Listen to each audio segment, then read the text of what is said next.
Well, thank you very much. They're very kind words, unjustified mainly, but it's a great pleasure to be here tonight and to talk to an audience which is largely consisting of experts, because I think that the perspective of the subject that I'm going to talk about is one which is looked at through a different lens by experts than counsel. Normally, this issue of expert evidence in international arbitration is a subject that one is discussing with counsel, usually in the context of negotiating in a procedural meeting or the like, a process which is likely to be as effective as possible for the purpose of the process. So it's counsel who normally are the interlocutors, so to speak, of this debate. Often I wish that the contribution to the debate by the experts could be a little more fulsome than it is. But I do try in a number of instances, to which I will come a little later, to actually involve the experts in the discussion of how useful their work can be. So it's a great pleasure to have an audience such as this. But I think we have at least one counsel here tonight. Is that correct? Is there someone prepared to own up to that role? No, not going to own up, or perhaps not here yet. Anyway, so it's all real people, real experts that I'm speaking to. Now, what I'm proposing to do is talk about four topics.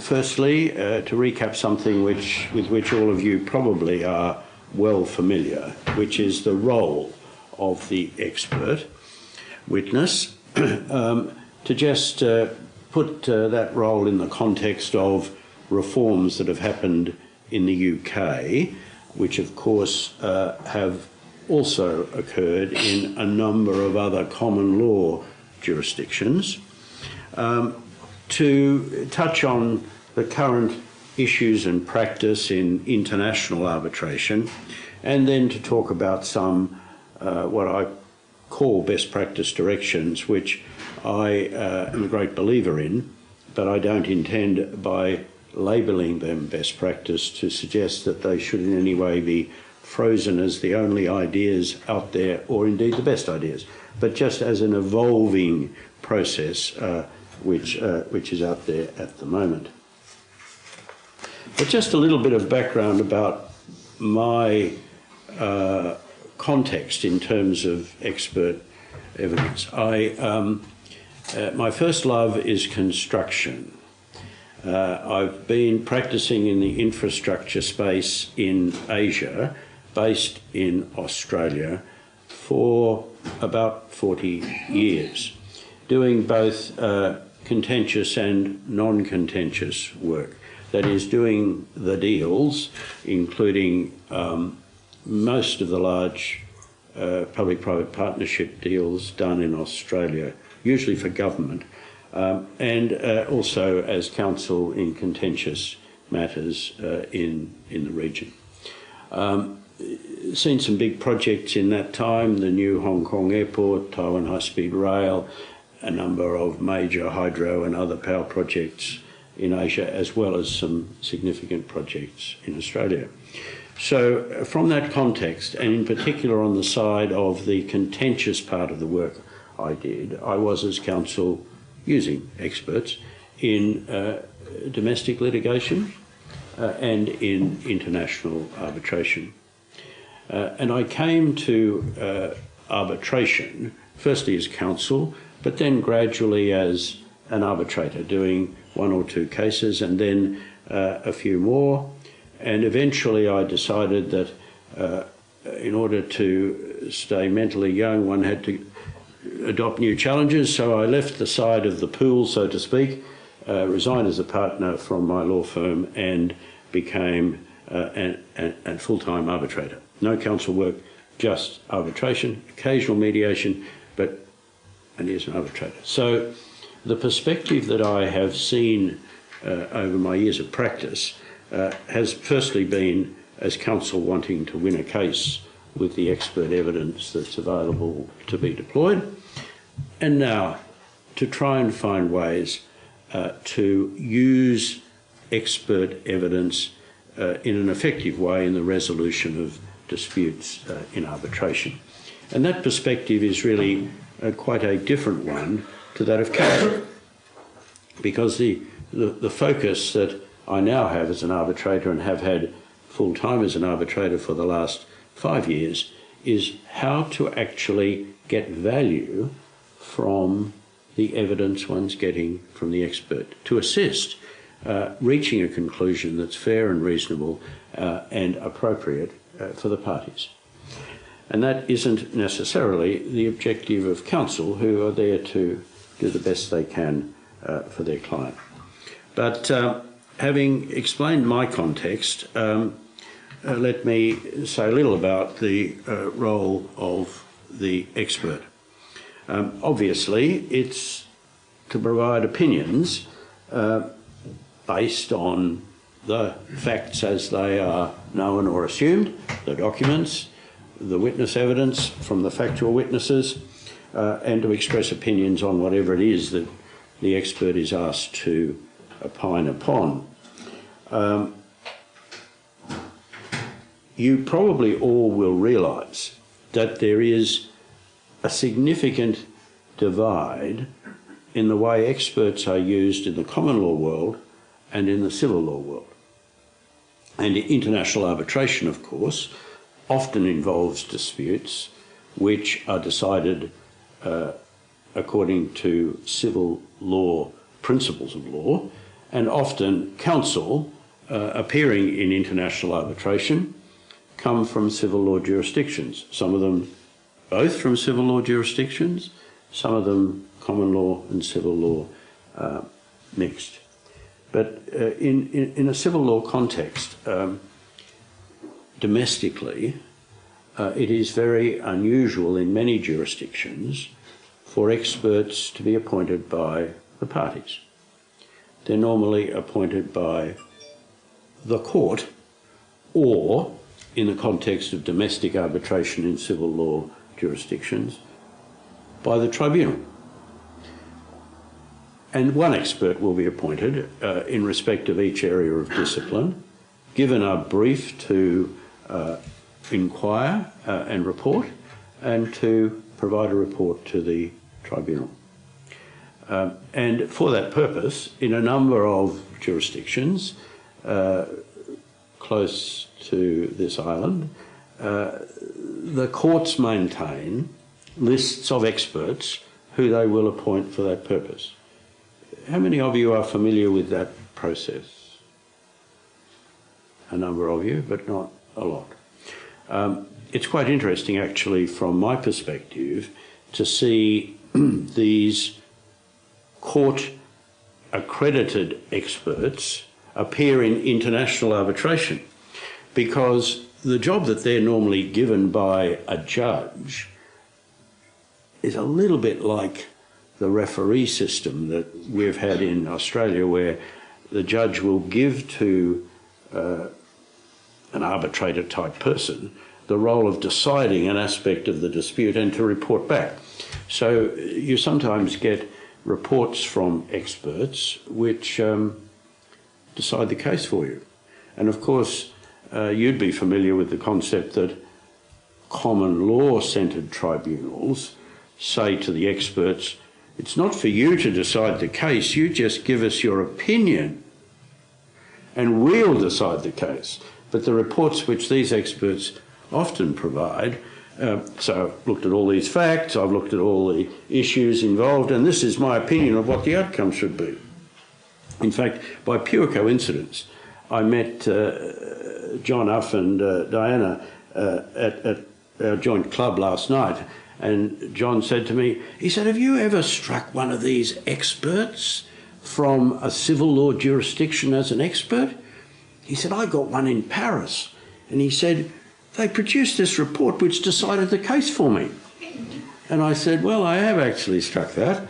And it was in Singapore where, in a dispute involving an Austrian company, I got an Austrian court accredited expert who produced this magnificent opinion. It was very well done, decided the whole case. And of course, that was for an Austrian counsel who was appearing in the case. The Singaporean counsel, on the other side, went completely spare. They said, this is absolutely inappropriate. Experts aren't meant to do that. But it just exemplifies that there is quite a divide between the concept of party-appointed experts and tribunal-appointed experts. And of course, international arbitration is an amalgam of procedure where, to a degree, those who come as counsel to international arbitration should leave their domestic procedure in a bag at the door and be prepared to adopt a procedure which is an amalgam where parties from different legal cultures feel comfortable. None of them have exactly what they have at home, but they get something that's a little bit in the middle. So that it was something that I had to struggle with in the Singapore case. But eventually, when I explained to the Singaporean counsel where this expert was coming from culturally, we managed to move forward to a point where we got some value from both sets of experts. It was a particular area of technical expertise involving light rail train design, and it wasn't the bread and butter of most construction disputes, which is delay, disruption, quantum. This was a real area of expertise. So just bearing in mind that there is this quite significant divide in the role of experts, which one sees in international arbitration, one nevertheless, though, comes to the debate in the context of party-appointed experts, because, as I will mention in a moment and show you the statistics, it is very rare in international arbitration for the tribunal to appoint its own expert. So the exercise that I'm going to talk to you about tonight is the one with which you're all familiar, I suspect, which is how to get value for a tribunal from experts who are hired by one party or the other, paid by one party or the other, but theoretically meant to be independent. We all know what the theory is, and I'll come to the theory in a little more detail when I look at the UK court reforms, but there is and remains a very significant tension between getting paid by a party, ensuring that you get a continuity of work and you actually keep getting employed by lawyers who want to use you as experts, and really being independent. That's the problem. And of course, in the common law world, I think the problem was writ large in medical expert evidence cases. That was where there was developed within the medical profession in terms of personal injury cases, medical negligence cases, a group of medical practitioners who could see they could make a lot more money by being engaged by lawyers to give evidence than by healing people. So there were the expert witnesses in the medical profession, that's all they did. And they made a lot of money out of it too. Occasionally they probably did a bit of medicine, but this was a very profitable area of work. And of course, there were the plaintiff's experts and the defendant's experts. And when you got to court, as I did in my early days, you went for the doctor who was going to say, if you were acting for the insured defendant, that it was all malingering. There wasn't really anything wrong, and the fact that the person only had one leg was really not a major disadvantage. They were fine. You put a prosthetic thing on and you go to the Olympics, and that's the way you go. Whereas on the other hand, it's doom and disaster, and they really have their whole life ruined. So there was this huge divide, which wasn't helping the courts at all. And so the courts, in the context of medical expert evidence, said, this is really not helping. It's a pile of rubbish, and we really need to find a way to get some decent, independent advice from these doctors. So that's where the reforms really came from. But of course, as you all know, in the context of construction particularly, there is the same hired gun problem. And when one sees some of the traditions in some common law jurisdictions, you can see how the concept of independence of the expert is really inconsistent with any form of effective advocacy. As you know, it's a constitutional right in the United States to have trial by jury. So my understanding, imperfect though it may be, is that by far the majority of domestic court construction disputes are tried before juries. Now, for jury advocacy, as you would well know, simplicity is the key. And an explanation of technical issues needed to get to the outcome that an advocate wants is critical. So they are looking, as advocates, for another advocate in the team. The advocate who can explain with credibility the technical side of the argument. Juries are sort of unimpressed by the concept of true independence. They just want to know how best to decide their cases. So in the US context, particularly where a lot of the advocates who also do international arbitration are trying to persuade juries about technical issues, the concept that their expert that they've engaged is anything other than the additional advocate for them is quite strange. And it's a perfectly legitimate requirement. That's the way they need to operate. So that's the problem.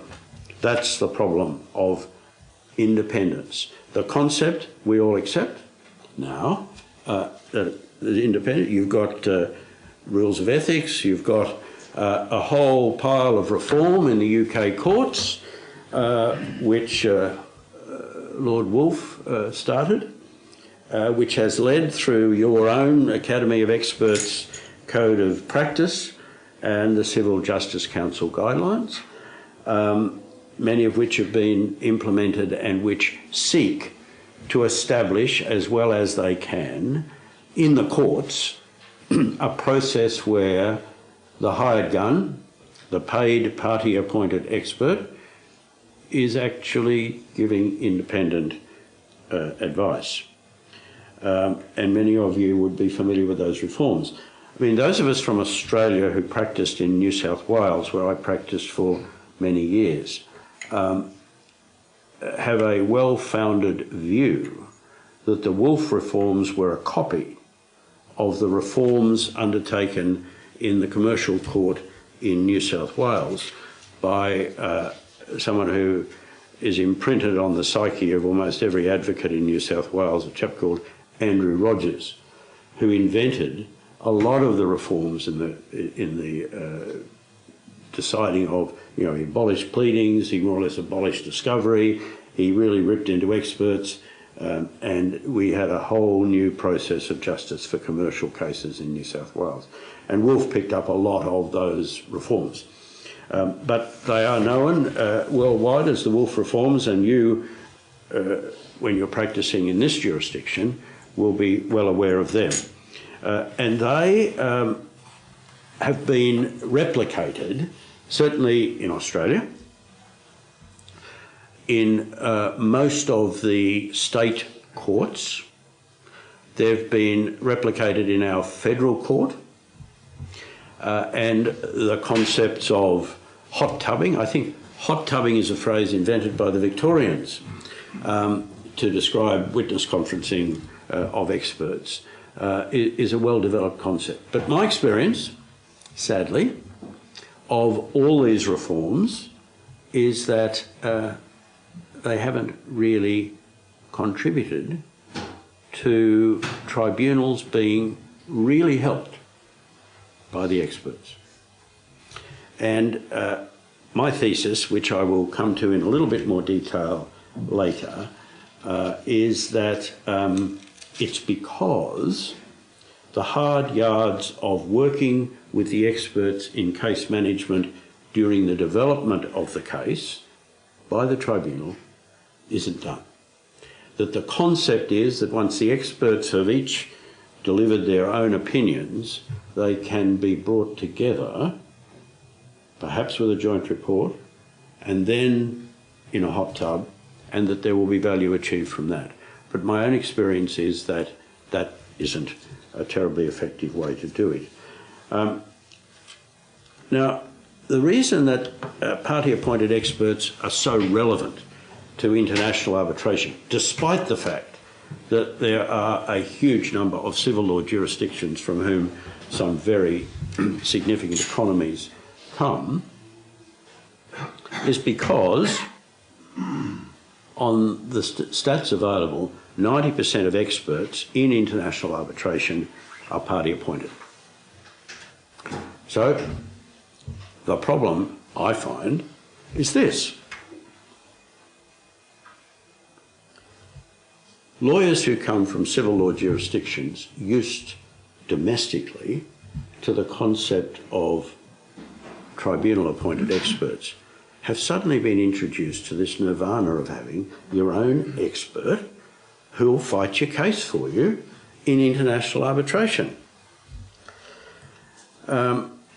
So what's happened is that those of us who've realised over the years that there is a real problem for tribunals with doctors and others who've made a whole career out of being a hired gun, and the need for reform civilly, and are faced in international arbitration with a pile of civil lawyers who don't understand any of that history, but who think this is a great idea to have your own expert running with you as part of the advocacy team.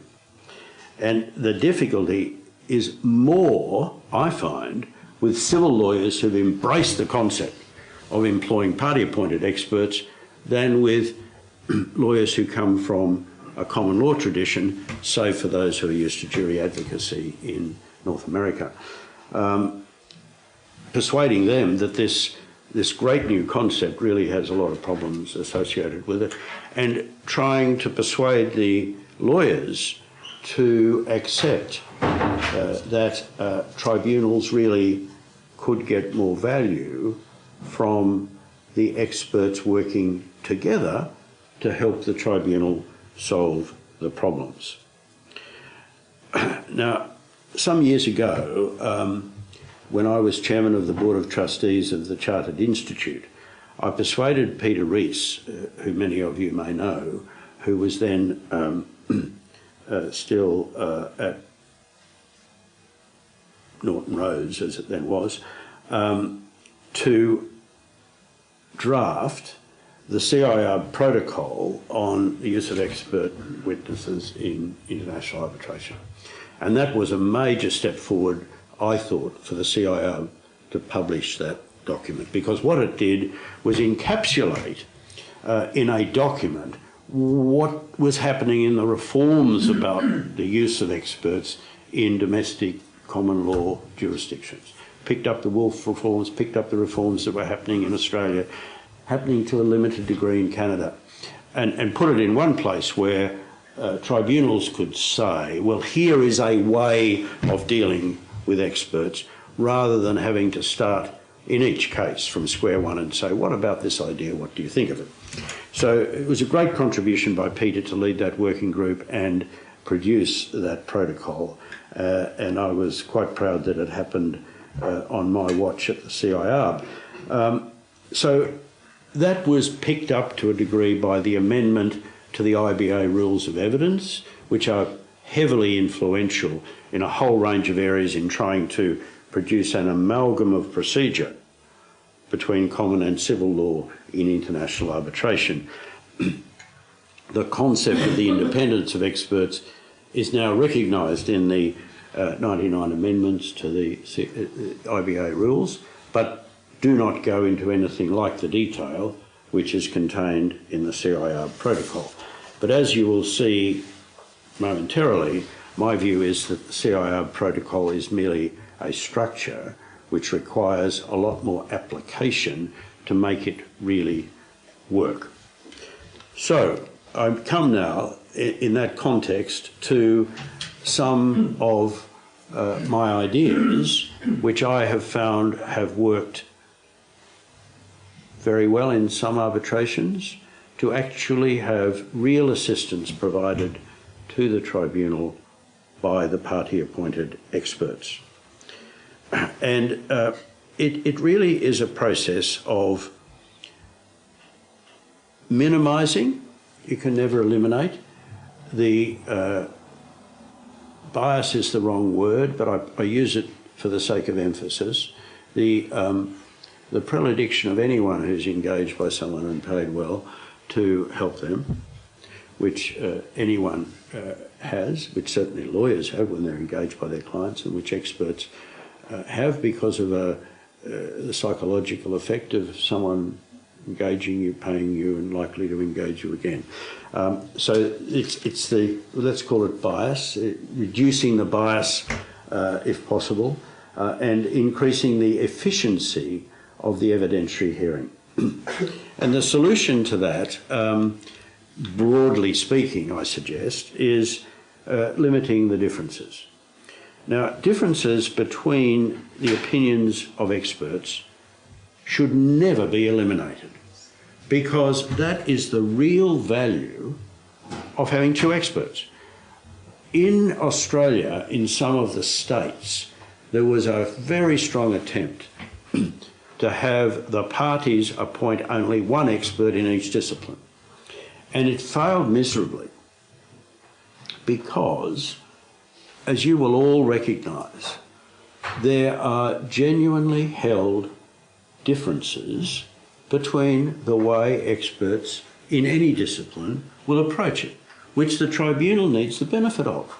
It needs the benefit of the perspectives of methods of analysis or theories of metallurgical behaviour or whatever it might be that will inevitably exist within an area of specialty. Appointing one person, which the courts in Europe do, of course, means you just get one person's view. So differences should never be eliminated, unless, of course, there is a true meeting of the minds and there is no actual difference involved. So tribunals should never try, in my view, to say you must agree on everything. Rather, they should try and limit the differences so that the tribunal understands the real issues of principle, and upon deciding those issues of principle based on the expert evidence, then move to use the expert evidence provided by each of the experts to get a solution for the decision. So we come to where the rubber hits the road.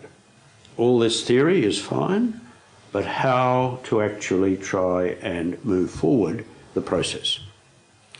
And that involves, as I said a little earlier, proactive case management from the very start of the case. If not at the first case management conference, very shortly thereafter, the tribunal, in my view, should try and have the parties identify the areas of discipline which they say need to be explored by expert evidence. And to have the tribunal agree, disagree, but finally determine what areas of expertise are needed. Because there are some cases where it is suggested that you need expert evidence and you don't really need it at all. I mean, the most obvious example I'll mention, which you'll probably like, is in legal expertise. Mind you, I think legal experts are the worst experts. They really are hopeless. They're mostly retired judges who can't wait to become advocates again and who will dance on the head of a pin about the areas of law on which they opine.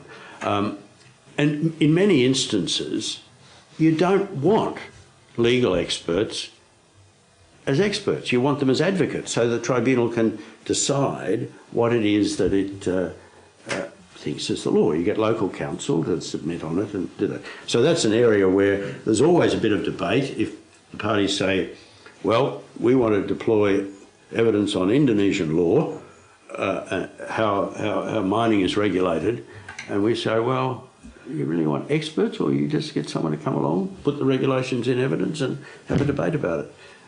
How it might be done in practice could be an area of expertise, so that's a real area of debate. Once you've done that, and that can be done pretty early on, counsel always, not always, but counsel sometimes say, oh, it's too early, we can't really work out what expert evidence we want. But of course, in a case after it's been filed, most lawyers really know what expert is. So it's a matter of trying to drill down and not to eliminate the possibility of further areas of expertise being identified as things develop. The next thing, which is really important, as soon as the exchange of views between the parties on what the issues are has occurred, is to establish a list of questions for each area of discipline so that the experts each answer the same questions.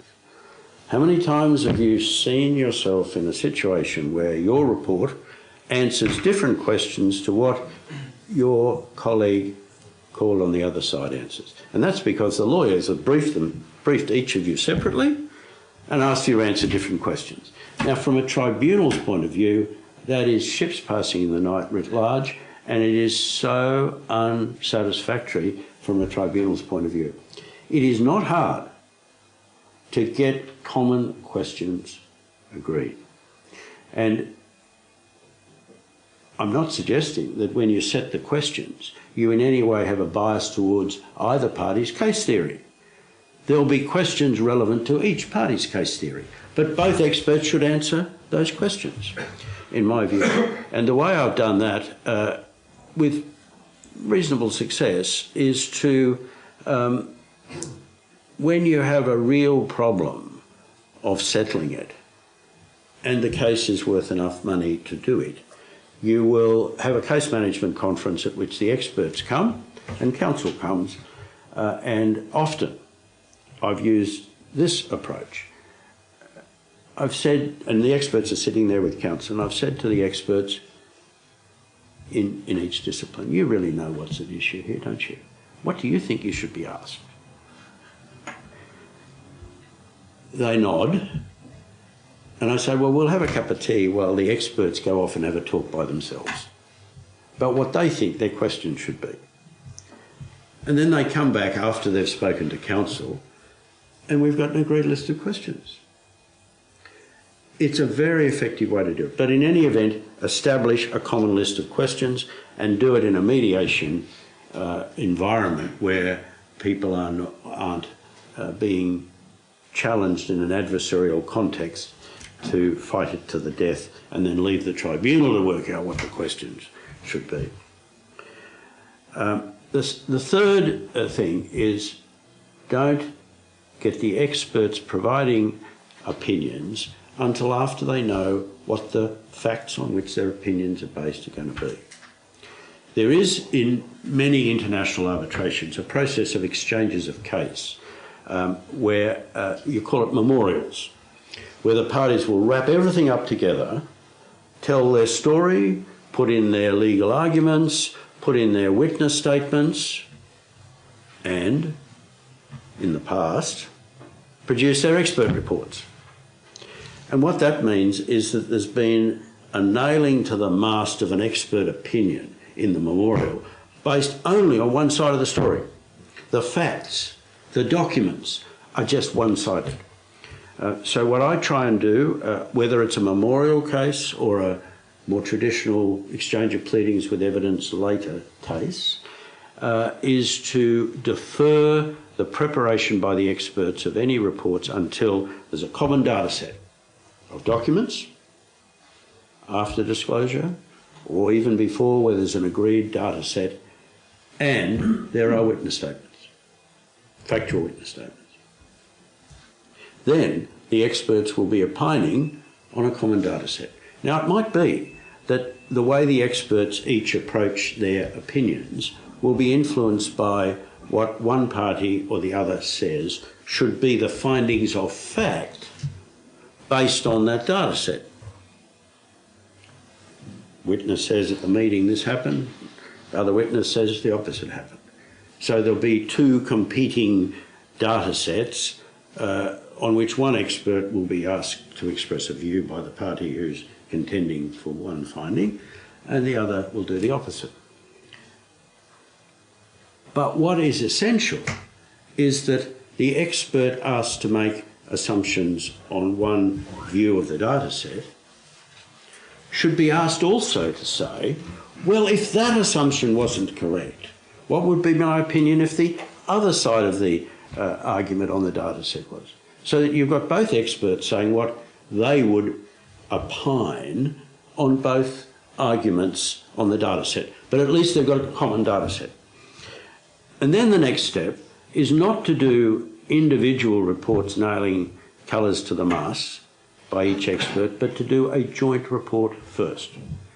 And the joint report will say, these are our answers to the agreed questions. We agree on these matters, we disagree on these matters, but identify in a joint opinion first. And in developing the joint opinion, there is an exchange between the experts of drafts and other things which the tribunal can never see. It's all, I mean, without prejudice is probably the wrong way of describing it because it's not truly without prejudice, but it is an exchange which cannot be ever shown to the tribunal. So the experts can work out together what they really disagree about without being embarrassed by being seen to change their mind later. We're all human. Once you go into print on something and other people see it, there's a natural reluctance to change views. Sometimes it's done, but it's a lot harder to do once it's frozen in an opinion. So then, after a joint report, the experts then produce individual reports on their areas of disagreement. Often I find it very useful to have a case management conference or two when you see the first round of the experts' reports, because sometimes the experts can do more work, they can adopt different approaches given what each are saying, and you never, as a tribunal, stop engaging prior to the hearing. There is an ongoing engagement process, so that there's no freezing of the experts' views which will be resolved at the hearing. There will be, obviously, a position reached at the hearing where there are stated positions which need to be tested. But, I mean, I'm in a hearing at the moment where there is a lot of true expert things. It's about the gas explosion in a power plant. So it's all about gas clouds and ignition sources and this sort of thing. We've got the experts going away working on things we've asked them to look at when the hearing started before they come to give evidence. And hopefully it will narrow things to what are the real issues between them before they actually give evidence. And as I mentioned earlier, and many of you will understand completely what I'm talking about when I say figures as figures, that is, assume the facts asserted by one party are adopted for the purpose of an expert saying that. Let's see where you would go on the figures. I had a hearing last week in Stockholm It was a dispute about the sale of the largest floating dry dock in the world, which one party thought had been sold and another party thought hadn't been sold. So there was a fair bit of dispute about a loss of profits claim. And there were two Italian experts who refused to talk to each other before the hearing. My attempts to use this methodology had completely failed, as it sometimes does. Counsel from Korea and from Italy, so you had two common law counsel, but sort of as far apart in their approach to advocacy as you could see. And as a tribunal, we'd resolved that we weren't going to even hot tub them because we thought this is hopeless. We'll have to go to the normal, what was normal years ago, of picking one expert against the other. Now, what an awful waste of expertise for the expert who's not believed, because there is real value. I just saw a chink during the presentations. So I said to them, look, have you ever heard of the concept of figures as figures? And I didn't, my Italian is non-existent, so I was sort of having a bit of a language issue. And we had a bit of a discussion about what figures as figures might be. Eventually I got through, oh, yes, we know that there's a big difference of view about methodology of calculation of loss of profits, but at least there's all these losses, which we agree exist and are subject of claims. We don't all agree that they should be validly made, but we could actually look at those figures and see whether we agree on what the figures are. Oh, that would be good. What do counsel think? Oh, we'll have to think about that. So we went off and had a cup of coffee, and they came back and said, oh, yeah, provided we don't have to concede that the arguments we don't believe in aren't valid, then we'll do it. So this was 4 o'clock in the afternoon. So I said to the experts, I don't know whether there's any pasta restaurants in Stockholm, but you've got a busy night ahead of you. They turned up the next morning. We were sitting at 9, but they came in late at 10, and they said, we've actually agreed on all the figures. I said, have you shown your report to counsel? They said, not yet. I said, well, you better show it to counsel and then wait till we do that. Half an hour later, counsel came back and said, we don't have any cross-examination.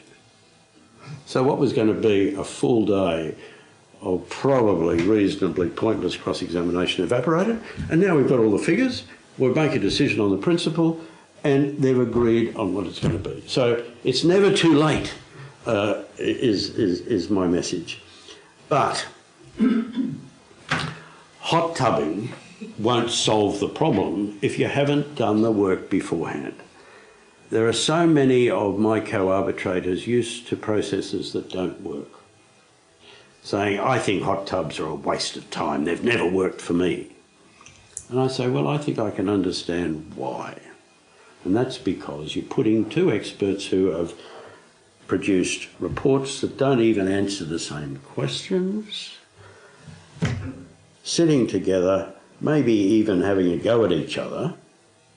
And I'm not a believer in experts asking each other questions, because that doesn't help a process other than to emphasise the hired gun approach to life, in my view. And those hot tubs will fail inevitably to be useful. And that's what's happened in the Australian courts, sadly, because the judges have not project managed the process of the hearing. So it's the preceding project management which is really useful. And just one final thing that I'm finding really useful. I did law because I couldn't do maths.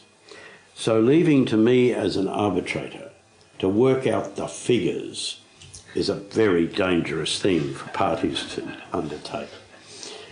And the inevitability of me getting the figures wrong is quite high. I won't speak for my co-arbitrators, but generally I get a consensus amongst the lawyers who are co-arbitrators that, well, they won't admit they can't do figures, but they would prefer someone else to do it for them. So particularly in the quantum space, what I've found really effective is a tripartite agreement when the experts have been working together during the hearing and they can cooperate together, in which the parties, the tribunal and the experts agree that while the tribunal is writing its award, the experts will be available confidentially to the tribunal to do calculations based on the assumptions which the tribunal gives them. So there'll be a whole series of variables, fact A, fact B, legal theory A, legal theory B, method of assessment A, method of assessment B. And once the tribunal understands and goes through those decisions of principle, it says to the experts, well, given that, what's the calculation? The other alternative, of course, is for there to be a massively complex model built by the experts where the tribunal can just yes, no, and the model will produce the answer. But I had a case a few years ago. It involved a road project in Africa where the variables were vast. And it seemed to me that this was a good way to go. It was against the state party, a contractor against the state party. The lawyers for the state party, when I put this idea to them, said, oh, we can't agree to that, the client won't agree to that. I said, right, overnight I want the experts to do a budget of producing the model. They came back the next morning and produced an eye-watering budget, which I'm sure was perfectly reasonable. I mean, one of the things that lawyers find interesting about the work of some experts is that those experts, they get paid more than the lawyers. Really? Yes, yes. It's what we find so interesting with lawyers. Yes, but there are some. Anyway, they came back with an eye-watering budget. So I said to the party that wouldn't agree, you've got a choice. We will either order the preparation of the model at that expense, or you can agree that we'll have the experts and tell them as we reach each of our assumptions how to do the calculation. And that agreement was forthcoming quite smartly. So I've done this now in quite a number of cases, and except for one where the experts got the calculations wrong and rang up afterwards and said, oh, we've made a mistake, can you tell the parties we've stuffed it up? Where we had to go back and actually revise the award. Except for that one example, it's worked brilliantly. And you give the parties afterwards the calculations the experts have given the tribunal. So they all know what's happened, but because of issues of ongoing disclosure, stock markets and the like, it is highly dangerous to be exposing the tribunal's iterative thinking, because how many big companies have been sued for failure to properly disclose information that was market sensitive? So it's really important to have one final decision. And that's, those are the ideas that I wanted to share with you. They're mostly encapsulated in a paper I've recently published in the CIARB Journal, which I gather the Academy is happy to distribute electronically after in the coming days. So it's all there in detail. There are actual rulings, draft rulings and so on. They all vary from case to case, but there are examples of agreements for the use of the experts in this final stage, draft procedural directions and the like for you to look at. None of it is said to be perfect, far from